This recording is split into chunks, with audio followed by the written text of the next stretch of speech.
What's going on, guys? Welcome back to LOI Fan TV. I hope you're all keeping very, very well indeed. And thank you very much for joining us as well. Obviously, we've had a certain Man City fan saying that nobody watches us, so it's nice to know that you're tuning in. League of Ireland Fan TV.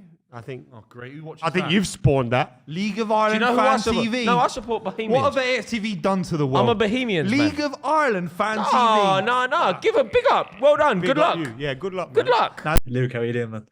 Not too bad, Ross. Good to be back on. Obviously a great weekend, so I couldn't get on quick enough, to be honest. Yeah, of course. Yeah, 2 wins from two. So yeah, severely back on track, like unfortunately. They're coming for you. Obs- yeah. Obviously the two games over the weekend are Friday night's games and Monday night's games, so kind of touch on them as we're going through the fixtures ahead of this Friday. But we will start off with Bohemians, who do play host to Waterford. Now, mixed bag for Bows over the weekend. Obviously, Alan Reynolds coming in midway through last week, so didn't have a whole lot of time with the squad really ahead of the big Dublin derby on Friday night. Obviously Rovers did go on and win that game 3-1. Obviously for Bows, like it's kind of always gonna be a tough game going to Rovers no matter what. But then I got a new manager coming in, it's kind of getting used to things. It's always gonna be a little bit tricky. But then of course last night went to Galway and picked up a fantastic 2-0 victory away in Galway, which is a cracking result, and it kind of you could already kind of see the makings of an Alan Reynolds team there. They play host to Waterford, as I said, and they had a bit of a disastrous weekend themselves. They lost, apologies, both games. They lost to Sligo 1-0 on Friday night, and they also lost to yourselves, Shamrock Rovers 2-1 last night as well. So coming into this one, obviously Keith Long returning to Dalymount Park is a bit of a talking point as well. So yeah, and obviously Alan Reynolds being his former assistant manager. So there's a couple of different little bits and pieces going on here. Yeah, it's like a soap opera, to be honest. Yeah. Where do you start? Like Bows on Friday night were very good in the first half, and then the second half it was partially we turned up second half. Like we have kind of for like I don't know, we haven't scored a goal in the first half all season, so that wasn't in Bows' favor. We kind of just blitzed them in about 15 minutes, and they just Yeah. kind of crumbled. Then obviously you're thinking then with the Galway game, you're like, you know what, like Galway don't ship many. It'd be a tight game, but they went down there, weathered the storm, got a lovely better, and they got a second and saw through. Like so, you just like I kind of as we said all season, like what version of Bows are we going to get? Like, are we going to get the version that beats PATS and Derry? Are we going to get the version that gets hammered by Rovers or loses? You know, it's the stupid points. So yeah, Alan Reynolds kind of you had to sympathise with him on Friday. Like obviously he had very little time kind of before that Dublin derby, and I say Yeah. it was kind of just a claim of right who wants to be in this team. Like there's places up for grabs. So Exactly. yeah, Monday was probably a better reflection. So like I say, he's delighted now, and I saw a Bows fan make the point that they win their game in hand, they go second. So Yeah. it's just a It's mad crazy league. league. Crazy league, like yeah. You can kind of start seeing the table take shape a little bit. Obviously, kind of coming to the quarter point of the season, game week 9 coming up. Obviously, a couple of teams have only played the 7 games, and obviously we're kind of seeing maybe a bottom three forming with your kind of Dundalk, obviously bottom Drogs, Waterford are in that mix as well. Do you envisage Waterford being kind of in that bottom three come the end? They'd probably be in the mix, like, but I can't imagine them ending up there, to be honest. Like it's just as we like. I feel like we're probably having this conversation every week about most Yeah, teams in the week between now and the end of the season. Now, some one team loses a game in a row, and you're eighth, and you win one or two, and you're third. Like yeah, it's just it's crazy. volatile. Like that mid table, like Waterford, kind of what we played on Monday night. Now, I thought like they were kind of they weren't too like nothing to write home about, but Asamoah came on and changed the game for them and nearly kind of got a Yeah. draw for them. They always Podrick on and the Keith Long is a fantastic manager, as we've said before. So yeah, this one's gonna be a tough one. I don't really Mhm. know. It's really dependent on who shows up now. If Yeah. Bows can play to their maximum, they'll probably win the game. So if I'm going for a score prediction of Keith Long going back to Daily Mount, I'll Tough, go isn't for a it? Yeah. Bows win. I'll say 2-1. I'll say 2-1 Yeah, Bows. that's What do you literally think? exactly what I was thinking 2-1 as Yeah. well. Yeah, I don't think Bowles keep a clean sheet. I think I could see Waterford definitely scoring here. Obviously Asamoah on the counter attack could be a real asset in this one as well if they're sitting back a little bit further. They do have some threats, obviously as you mentioned, Almond as well and Connor Parsons and the likes as well. So they do have some threatening players. I think Bowles won't be comfortable in this one. It won't be an easy game by any stretch, but I think yeah, home advantage could be a big one here. And I think they might just have enough to nick it, but. I keep talking about it more. I'm just like it's a game Bow. You can see Bowes dropping points in like as well. It's a funny league, like very funny league. But yeah, I'll back you. I'll back you 2-1 to Bohemians. Next up, we do have Derry City They play host to Dundalk. Now, Derry obviously are in third place, joint on points with Sligo Rovers and with Shamrock Rovers on 12. They had a disappointing weekend, you would say. Obviously, 1 point from the two games. Obviously, lost on Friday night to Galway. Late Stephen Walsh goal separated the sides there. And at home, that's a really disappointing result. If you want to be kind of competing for the title, you can't be really losing games like that. And then going to Talker Park on last night, obviously a draw away at Shells is a good result, to be fair, and probably any team in the league would take that, especially at this stage of the season, the way Shells are playing. But you feel like Friday night in particular was points dropped in this kind of title race. Yeah, for sure. Like I was listening to a podcast there over the weekend with a journalist that was at the Derry game, and he said that Derry didn't get a shot on target against Galway It's at home. crazy. Like if you're going to be mounting a title charge, that's unacceptable. Like even the last three games, 1 point from three, like one goal scored. It's it's just yeah, you couldn't, as you kind of said with the league this season, you couldn't ride it. Like 3 weeks ago, kind of going in like before they played Bows, we were certain that they were going to beat Bows, and Yeah. they just collapsed. And I Mm. don't know what it is, or I see I haven't really watched Derry, so I can't really pinpoint it. But it just it kind of it's a bit typical from Derry, because Derry have had a good team now for a few years, and it's kind of like, right, they've got the players in, right, they had some time to gel. Now they're going to mount the challenge, but Yeah. they're still in limbo. So Yeah. it's not good enough. Like it really isn't good enough. And obviously Dundalk then kind of sitting bottom. Mixed reports from that game yesterday. Like obviously it got a bit feisty at the end with the two red cards, but Yeah. they just can't get up and running. It seems to be a toxic atmosphere, and Stevie O'Donnell kind of coming out and biting back there on Friday night, kind of saying that, look, you got to remember what we've done over the last few years. We've got in Europe on a shoestring budget, and now Yeah.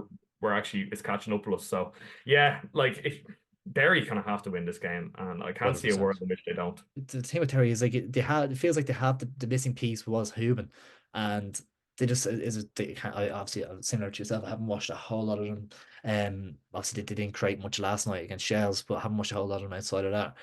Is it just a case that they can't create the chances? Like you have McElhenney, you have Duffy, you have McMullen, and all these players as well.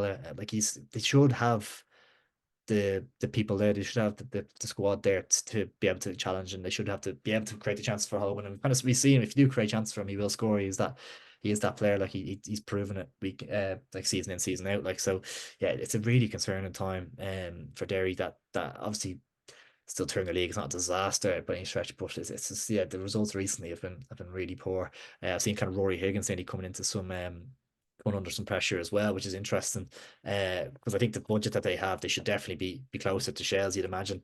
And again, it's kind of different to Rovers. Rovers are kind of coming into the season now, and they're kind of showing it, whereas Derry kind of are dropping off. So yeah, it's a really concerning for them. But yeah, as you said, I think they should definitely have enough to see off Dundalk here. I'll go for 2-0 Derry, I think. Okay, yeah, I'm probably gonna say I'm gonna go 3-0 there. I just think that it's kind of a must win, and I think I not that I hope they'll turn up, but I reckon they'll turn up. And Dundalk probably won't have enough to contain them, so I'm gonna say 3-0. 3-0, yeah. Do you think Dundalk could get cut adrift at the bottom of the league, or will they fight back?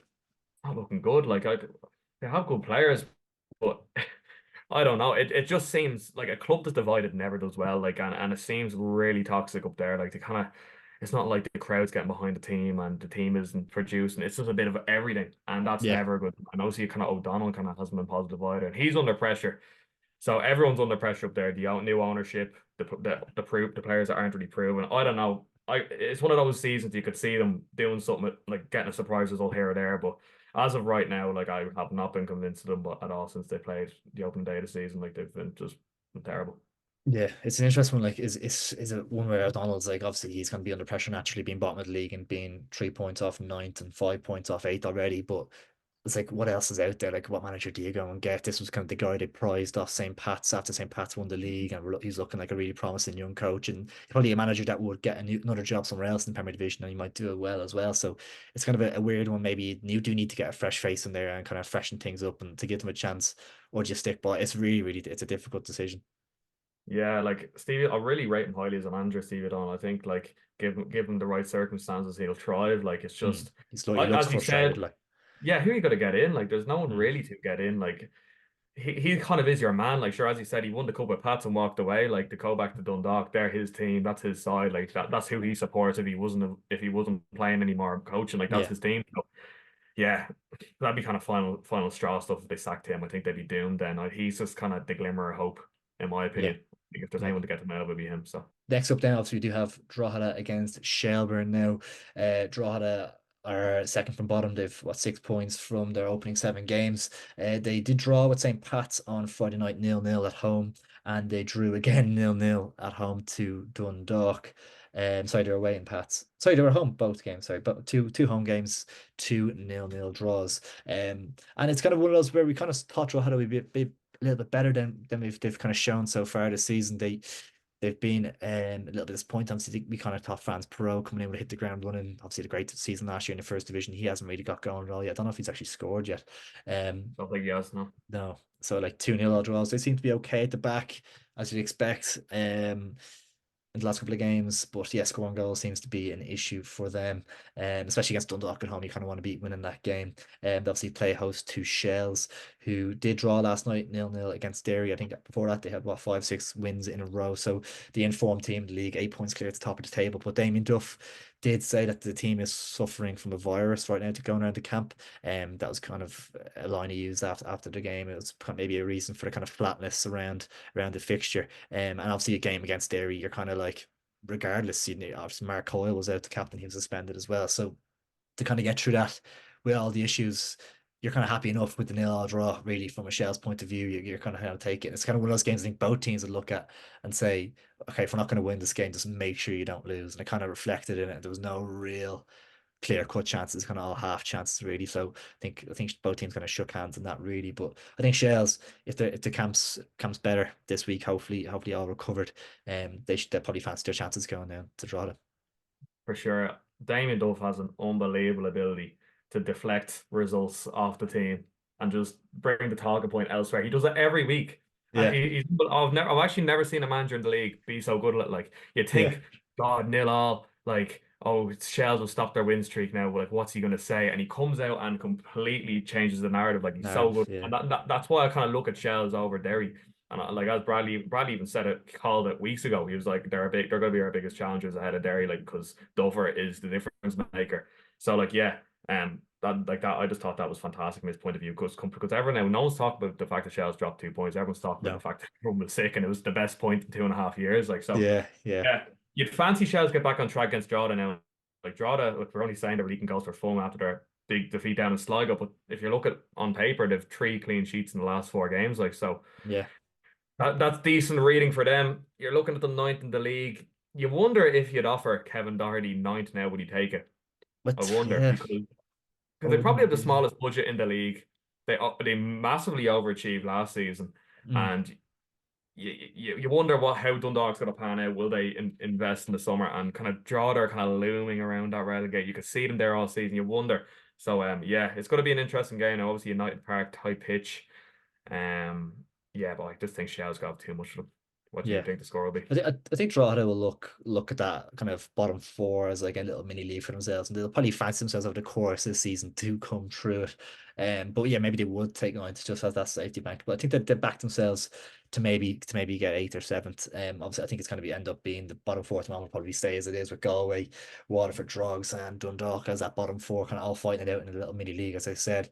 And Bows maybe in that kind of little buffer zone between the kind of top half then and the bottom half. So it's gonna be interesting to see how it kind of plays out. But yeah, I think Drogheda, they might take a little bit of confidence from the last couple of games, as you said, there's a couple of clean sheets in a row, and they might see an opportunity here to maybe get another draw on the board and see it as a good result. So it's gonna be tough for Shells to break them down, I think. But yeah, you have players like kind of Liam Burton and Will Jarvis, and obviously Mark Coyle, I think, will be come back into the side as well.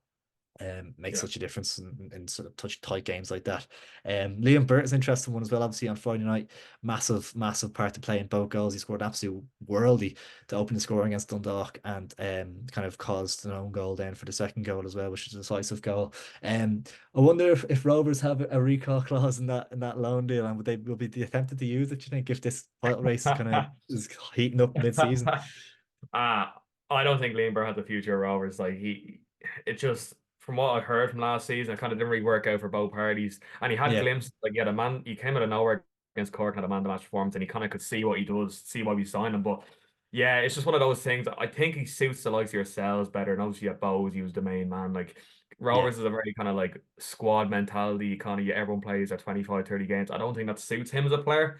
yeah, So I can't, no matter how well he goes, I can't see him being a Rovers next season. But yeah, as I said, like there is a player in there, and it's actually fantastic to see him producing because like he's a talent. He's been in the academy of Rangers and Celtic. Like there's clearly ability there. He just needs to yeah, produce it week, and he's starting to do that now with yourselves, which is fantastic to see. yeah, yeah. For me here, I'm gonna go for a 2-0 away win, 2-0 Shells. What are you thinking? I'm going to say 1-0 Shells. I just think it's going to be a cagey affair. I think Shells come out on the right side of it. It'll kind of be a lot of set plays. And like Duffer was actually complaining about the Talca Park pitch against Derry, which I was Yeah, laughing about. Like, I thought he was the away team when he was saying it. But yeah, yeah. I think United Park will be a bit like that also. And yeah, Shells will just have enough to get to 3 points. Yeah, yeah, be a big win if they can get it. Next up, it's probably the biggest game of the weekend, the South Dublin Derby. We have St. Patrick's Athletic at home to Shamrock Rovers. Obviously, both teams, fourth and fifth, kind of looking to kind of jump up, kind of starting to see an upturn in kind of form and performances from both teams, really. Pats this weekend, obviously, had a disappointing enough 0-0 draw away against Drogheda on Friday, but backed that up with a really, really impressive win last night to maybe try and kickstart their season. 3-0 win at home to Sligo Rovers. Then obviously Shamrock Rovers, as you mentioned, with the 3-1 win against Bows on Friday and a 2-1 away win against Waterford. Maximum points from the two games for Rovers to really get themselves going and kind of sitting on the shoulder of kind of the Sligos and the Shells. So they're really gonna start motoring now, you feel. But this is a tough game to come back to and try and back up another 3 points with. Yeah, Richmond's never an easy place to go. Like as you kind of like you were even saying before, Shells went there. You're like, I'll take a draw. Like it's just one of those. You just don't know with Pats what you're gonna get. Yeah, It's just with so many good players. Like they're a bit like Bows in that sense, like the Mulroney, the Forrester. They've like countless players. Like the signed Keely off Drogheda, who was their player of the season last year. Like have a really good team. Luke Turner who got 2 goals. So I was watching the highlights of the Sligo game, and to be honest, Pats blew them away. Like yeah. it was a convincing win, and Sligo looked a bit sloppy and all over the place. But it was also Pats looked really good. So you Mm. wonder if John Daly now could get a bit of consistency going, kind of replicate that form from the back end of last season, and maybe put a fight up against us because we kind of like Pico's going off now for on international duty. Lee Grace hobbled off injured. We still don't have Jack back. Like Johnny Kenny's injured. Neil Ferrugia. Like our injury list is quite substantial still, and we're a bit down to the bare bones. Like so, I wonder. It's going to be a tight game anyway, so it'd be interesting. What's your perspective? Yeah, it's gonna be tough. It's gonna be so tough to call. There's a lot of quality in both sides, and you feel like there's not going to be too many goals in it. I think both sides be looking at this as like maybe similar enough to the Derry Shells game in terms of like let's just not lose this one because we kind of want to stay in kind of touching distance of each other nearly as well. If Rovers beat Pats, they go 5 points clear or whatever. So like Pats might be kind of concerned about that and will want to just kind of keep it tight and try and wait for the opportunities to arise. It's tough. It's tough to call. I think I think I will back Shamrock Rovers actually beat Pats here though. I think um stylistically that they suit playing against Pats when they turn up and the way Rovers are playing now. I think they just have that little bit more kind of fluidity and they're starting to kind of get going. I think they're so kind of solid at the back as well. Obviously Pico coming back in, obviously he scored a great goal last night and he's had so much set back line and it's yeah, I think they might just have enough. I think they might just nick it 1-0. Dar Burns, Johnny Kenny linking up. There's so much quality for Rovers. Good options off the bench now, back kind of within the squad as well. So I think Rovers will just have enough to nick a 1-0 away win here. Hopefully, I'm probably going to say 2-1. It's just you could see the stupid goal against Bows, and then kind of we had a Yeah. few shaky moments at the back with Leon Poles against He's the Waterford. concern for me though, actually. Yeah, Yeah, he's the like I can't believe he didn't get someone in after Manus left to kind of come in and be the number one. Like I'm surprised McGinty would. I think McGinty probably would have came to over Sligo or something. You know, there's options. There was option. I think I was really surprised that Bradley didn't identify that in the transfer window.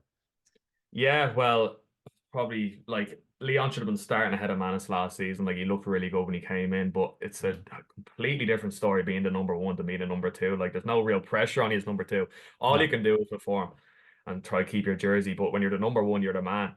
And I feel like Leon kind of like as a kind of young goalkeeper. Comments like he looks good at moments, but in moments he looks really shaky. Like that goal against Bows, he was in no man's land. Like, and Mm, then I was watching against Waterford, and there was kind of balls that were coming into the box, and he was not coming off his line. You could see Pico after clearing it saying, "Where were you?" Like, so yeah, that bit of uncertainty concerns me. And like in a tight pitch like Richmond Park, where you have quality players like Mulroney and Brandon Kavanagh with quality deliveries, you're gonna say yeah. they're gonna ask questions. So I think we'll see, but I think as you said, we'll have enough bit of it. We have a good like Riley has a good record against John Daly, so I'm probably gonna say 2-1 Rovers. Then finally on Saturday night, we do have Sligo Rovers playing host to Galway United. And both sides will be looking to kind of follow up from last night's disappointment with a win in this one. Obviously, Sligo started off both sides actually started off the weekend well. They both started off with victories, away victories. Galway, of course, as mentioned, beating Derry 1-0. Stephen Walsh with a late winner there, fantastic result. And Sligo going to Waterford and winning. Ellis Chapman with a cracker to win that one. But then both teams had suffered disappointing defeats last night. Obviously, Galway, as mentioned, 2-0 loss at home to Bows. And St. Pat's kind of walked all over Sligo with a 3-0 win. The thing about Sligo is that I do kind of feel for them in a way, is they had to travel to Waterford on Friday night, back to Sligo.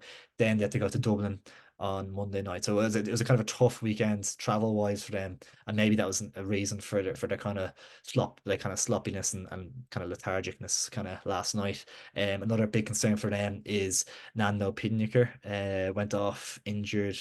Hopefully he's all good. I think it was a nasty collision with McGinty, I believe. I think he suffered some broken ribs, so he's nearly sure to miss this game. And McGinty kind of sounded like he suffered a concussion or something. So possibility that he could maybe miss this one too, which would be a huge blow for them, the two kind of star men of their defense, and obviously their goalkeeper as well. So but definitely a concern. Galway be looking to get back on track. Tough one to call. Yeah, tough one to call it. I think both teams kind of suffered in a similar sense. Like they both had great results on Friday, and they both had to play again on the Monday. And I think as far as obviously you said Sligo twice the length of the country, so like that never helps. And Sligo was a small squad; they don't really have much rotational No. scope there. So like when kind of you're doing two big journeys and you're kind of playing necessarily the same team, you're gonna that's what I mean. Like I was watching the highlights of the Pats game, and Sligo looked really sloppy, so unlike them. And I was like, what's Yeah. going on here? Is it an off day? But then I was like, do you know what? Probably fatigue. And then Yeah. you look at Galway, who were outstanding up in there. You got 3 points, and then kind of the quick turnaround to the Monday night against Bows, and they're still getting used to Premier Division life. So I'm kind of happy this fixture is on a Saturday now because they get that extra kind of day's recovery, and I feel like it'd be a good game, a close affair. But yeah, Sligo at home have a really good record, and it's I suppose not really a derby, but like Yeah, they're kind of, I relatively close guess. to each Yeah. other. Yeah, Yeah, yeah. yeah. So it'd be oh, gee, I don't even know. I'm gonna ask you because I need to think Yeah. for a minute. What do you think? It's literally one of those games that you could see any result from it and you wouldn't be too surprised in terms of Yeah. like either team nicks it. It will be tight, you'd imagine. I'm gonna go with the couple of kind of concerns I have around Sligo with the kind of injury concerns and stuff. I think Galway could nick a point here. I'll go for a 1-1 draw. 1-1 draw. Okay. Um, yeah, I'm still thinking here. Yeah. Do you know what? I'm gonna just for the sake of being different. I'm looking at obviously they're second in the league. Like they've had a bit of a Mm. blip on Monday night. I think they might bounce back. Now a lot of that is dependent on Ed McGinty. You know, no, he kind of tried to play on, went off with a precaution. My gut instinct tells me that he'll play this weekend. All I going think well. you So should if be okay, yeah. yeah, he should be okay. And you know what? With Max Matip, your end pitch, I know Pinacker's like a great centre half for them, but like it's not the be like still have Hartman. They still have Ellis Chapman in the team. Yeah. Like it's the be all and end all. So I think Sligo will just have enough here. I'm probably gonna go 2-1 Sligo. 2-1 Sligo, be a huge Yeah. win. It's just funny looking at the league table. Obviously, kind of mentioned Sligo in second, Waterford, sorry, Galway even are in seventh. But if Galway win, they leapfrog Sligo. Like, it's crazy tight, isn't it? Like 2 points Yeah. separate, 2 points separate second and seventh. 4 points separating eighth and second. Like it's a crazy tight coming up to kind of the quarter point. Yeah, it's been a crazy year so far, really, hasn't it? Yeah, I say that like are the people that don't like us are going to be cutting up clips of montages of us saying all sorts of outrageous calls when someone's sitting eighth and then a month later they're second and Yeah, then yeah, yeah, like it's just gonna be one of those years. Like, what's great, it's yeah, fantastic for the league. Like, there'd be nothing worse than kind of because what normally happens is mini leagues develop. Like, you have kind of your first and second, then you have your second, your third, the fifth, and then you have your two or three teams battling relegation. So this is kind yeah. of good. Everyone's in the mix. and it makes everything unpredictable and intriguing watch. So yeah, long may it continue. 100%, 100%. But there you have it, guys. Our predictions ahead of game week 9 in the LOI Premier Division. Hope you did enjoy the video. If you did, please drop a like on it down below. It is much, much appreciated. And make sure to subscribe if you are new. Trying to hit, I think, what are we at? 3.5, trying to hit 4 or whatever before the end of the season. Maybe 5, we'll see. But yeah, much, much appreciated, guys. Luke, pleasure as always, mate. Pleasure, Ross. Cheers.